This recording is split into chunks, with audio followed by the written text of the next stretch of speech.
I would like to thank the Lugano city for the invitation to talk this afternoon to you. I also would like to thank the IPSA Foundation. My talk is aimed at showing how much culture and cultural worker and artists can help address global challenges. COVID-19 being one of them, the pandemic, but also climate changes and the whole thematic of health that was presented by Mr. Adaraccio. But also I'd like to show how cultural policy could adapt in this new world. Cultural policy that was set up mostly in the 19th, 20th century.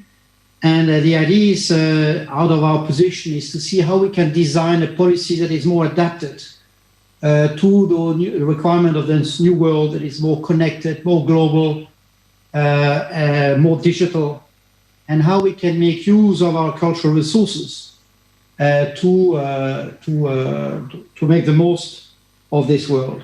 We at KA we are convinced that culture can transform, and that transformation is always identified or linked to technological advances or to economic development. And we take the view that actually culture is a major agent of transformation. Unfortunately, there is still a lot of misunderstanding on what is meant by culture and the word culture, its meaning. Obviously, culture has many usage, not much clarity. But at policy level, the bad understanding of culture means that very often this is a policy area that is marginalized, not taken seriously, in particular as a driver of change. And our research center has been trying to improve the situation and show how much culture contributes socially, economically, to the development of the world. Obviously, there is a sense of urgency because of the pandemic, but also a sense of urgency because of the development at digital level, which impacts on the cultural and creative sector, impact in the way that obviously revenues are declining significantly in our bookshops, in our cinemas, in our live events, threatening the whole value chain of cultural production, cultural distribution. Even if, on the other hand, of course, we have seen a growth of video on demand subscription services, music subscription services, so benefiting large digital entertainment groups or larger e-commerce group. During the pandemic, we studied carefully the debates on actually whether culture was worth defending or promoting at the time of so many difficulties in society. Obviously, the strain in hospitals, the difficulties in many important economic sectors, like the aviation industry, tourism industry, and so on. And we felt it was important to show how much culture was a first necessity investment, especially in the context of the European Union adopting a 750 billion recovery fund. And would this recovery fund be also accessible to the culture and creative sector? And this was the challenges that we were confronted with. Obviously, the sector is worth supporting with because of its economic value. It's 8 million people employed in Europe working in the cultural and creative sector. It's a 4% industry contributing to European GDP, which is more than actually information communication technology.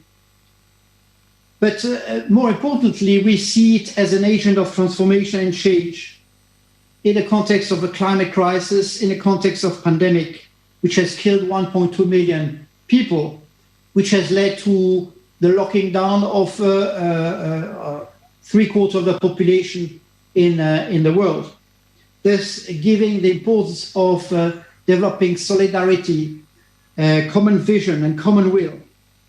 And we are convinced that cultural workers can contribute to establish this common will, can contribute to empower people, for people to become the actors of the solution of the future, because when people are involved in cultural activities, are sharing emotions, are sharing an event together, they are in a possibility to develop together a solution. So my slides wanted to present a few items. I will go through without the slides, but the importance is to show that culture is not something for the elite or for entertainment with little value that can be easily be replaced after a pandemic. But actually it's something that provides values, stimulate citizenship, give meanings, give sense, and that it trigger imagination, creation. That is another element of innovation that is required in today's world. Culture is also an activity conducive to conviviality and well-being. It is also worth supposing because culture is embodied in books, in TV series, in films, in music recordings, in museums, heritage sites, in the nightlife, in theaters, design, architecture, serving creative talents, musicians, writers, filmmakers, designers, painters, and nourishing a range of industrial activities described as a culture and creative industries.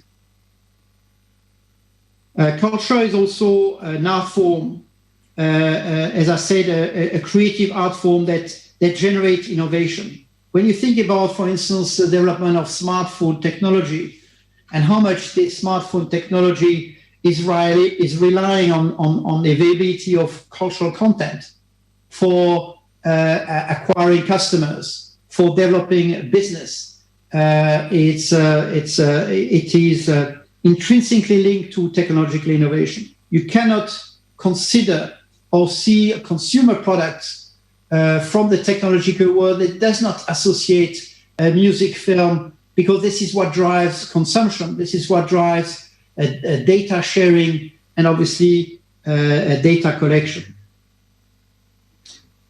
I think also what is important is that is culture in its social dimension is a factor of cohesion, social cohesion, of solidarity, of creating empathy. And empathy, we need empathy in a world which is, on one hand, accusing some countries to be instrumental in developing dangerous pandemic, and therefore creating splits whereas we are confronted with a common issue as something we have to confront all together. The other point I wanted to highlight is that cultural investment is multidimensional.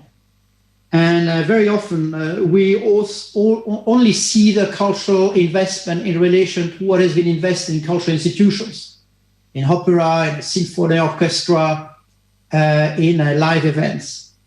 But actually, cultural investment is linked to development of real estate, development of tourism, development of, as I say, technology industries, architecture, education. And all those investment needs to be better highlighted with a view to get citizens and politicians to understand actually the value of those cultural investment.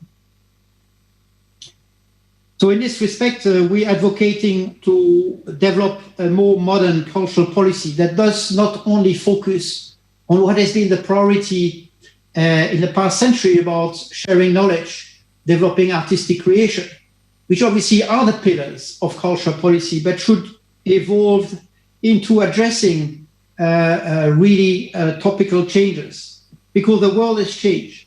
The behaviors have changed, especially the behavior of young people that access culture in a different way. They don't want to be mediated on what they need to be seen or not. That's very urban, very connected. For them, the world is a global village. And we need to understand, we as cultural workers, we as cultural institutions, we as cultural policymakers, how do we address this new world, this world that may consider culture as maybe aloof or not directly linked to problems? And cultural policy, as I said before, is about addressing other cultural issues like education, social issues like migration, like economic well-being, and so on, COVID, but also environmental issues. And we know that if we want to be successful in addressing the climate change, we need to be able to convince and to empower people that they are part of the solution. And we believe that cultural people, cultural workers, artists are the best position to not only raise awareness through documentaries, through films on the importance and the danger of climate change, but also in actually getting people to react and to behave in a different way, change the culture of consumption, change the culture of using energy. And we believe that indeed artists, cultural workers should be mobilized to this end and participate to this overall policy making. So the point also I want to make in this presentation is that policies need to adapt, because with digital, big will get bigger. So large companies that have access to funding will always be able to access funding. They will be able to invest in digital network infrastructure. They will have the financial capacity to work in this global marketplace. And for us, obviously, the challenge in Europe, in an industry that is fragmented at local level, linguistic level, the importance is to be able to confront this challenge. I was interested in showing recent statistics in France, where, as you know, over the last few months, there has been absence of Hollywood movies because the release of blockbusters have been postponed to spring of next year. And in this context, we saw actually the large increase of market share of local films in territories where there are strong local productions, and actually where there are still distributors making available those local or European productions. And this is the exemplify that, if you are not relying and you are not dependent on Hollywood content or multinational content, you are actually in a position to provide an alternative, as long as obviously your industry has been put in a position to still provide this alternative. For us, what is important, therefore, in terms of cultural policy is to think also not only in terms of production, but in terms of distribution. How do we make sure that actually our production companies, our artists, our filmmakers access the world market? And therefore, there needs to be more importance given to supporting distribution. It is also important in European context to pool resources. Small companies need to get together and develop, mutualize their resources in order to have a more of a say in the marketplace, with a view to give license, with a view to collect revenues altogether. And there are significant examples in the marketplace today that show that by pooling the resources, European operators can reach the scale that is required in this digital and global world. Another point I wanted to say, because it's a digital day, the Swiss Digital Day, is we need to encourage innovation by helping the cultural ecosystem and creative ecosystem to team up with science, technology, engineering. There is a need to create this capacity for people with different skills, with different capacities, to think, to imagine a different world.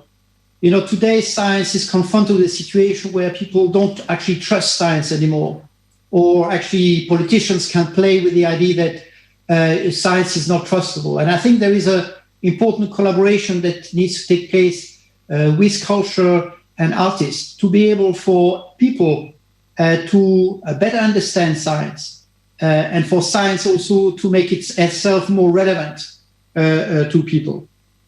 So the call here is to mobilize through creative labs, through innovation labs, to mobilize those innovative and creative resources with a situation to in a position to be able to imagine another world.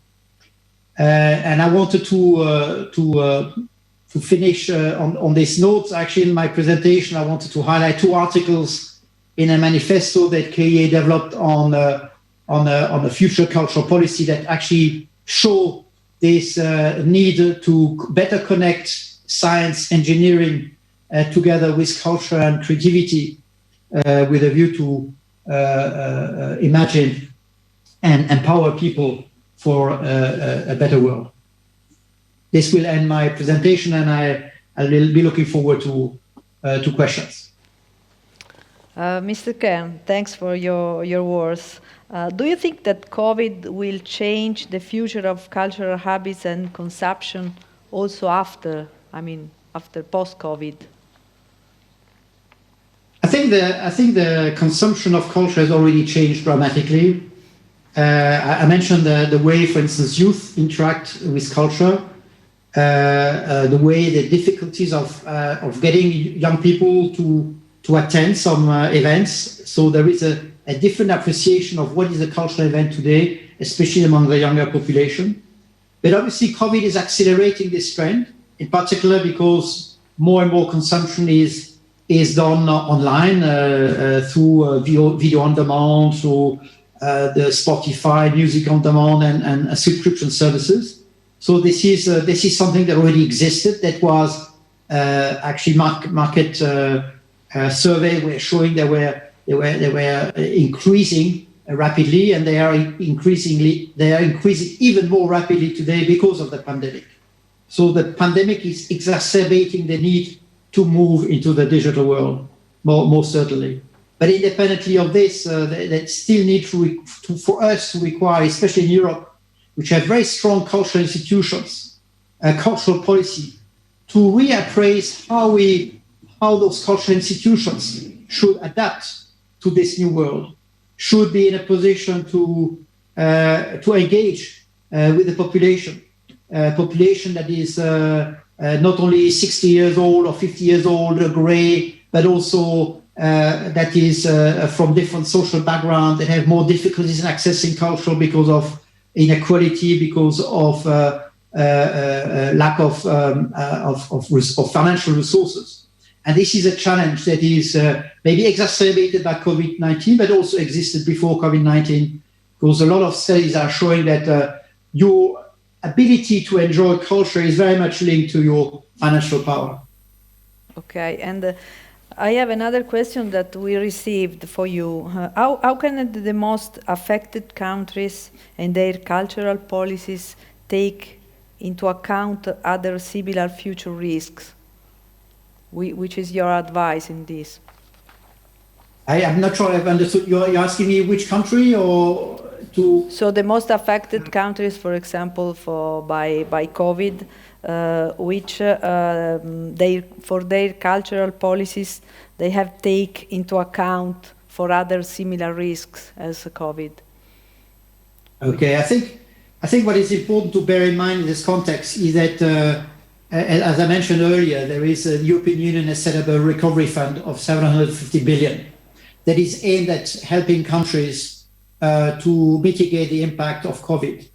And what has been interesting in this policy development is that culture has been identified by the European Commission and the European Parliament as a priority sector that is entitled to this recovery fund. So my first advice would be for cultural associations, cultural trade associations, the cultural field, to mobilize themselves and make sure that national plans submitted by the Italian government, the Swiss government, Swiss in this context is not actually covered by the recovery fund, but other countries like Spain or the 27 member states of the European Union make sure that actually their cultural sector is part of the national action plan, recovery action plan, so that they can actually benefit from the loans, the grants that are going to be made available. For me, this is a significant and interesting change, because it's kind of recognition that indeed culture is is a first necessity investment for social and for economic reasons.